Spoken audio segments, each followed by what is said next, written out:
So for this video, this is a continuation of our reconstitution of title case and lost original owner's duplicate copy of the title.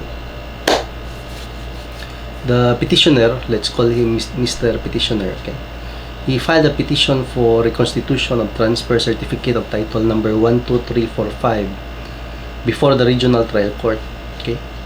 This transfer certificate of title covers a 500 square meter parcel of land. No, it's not really very important to this case, the area and the shape of the land. Mr. Petitioner and his mother, okay, let's call her Miss JD, bought this property from the heirs of the registered owner. So the registered owner is Miss Luz. Okay, let's just use these names for simplicity and so that we don't talk about the real names of the parties involved. So Mr. Petitioner and that his mother Miss JD bought this property from the heirs of the registered owner. The registered owner is Miss Luz.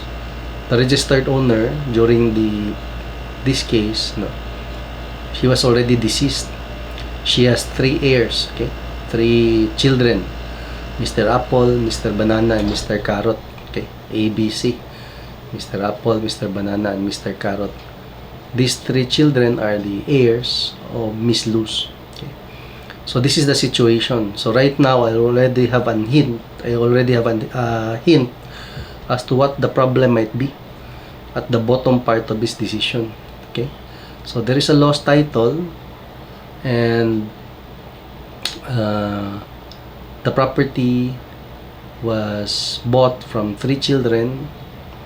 The registered owner, Miss JD, is already dead, okay, and this is involving reconstitution of title, and I think the side issue here is also about the lost original owner's duplicate copy of the title.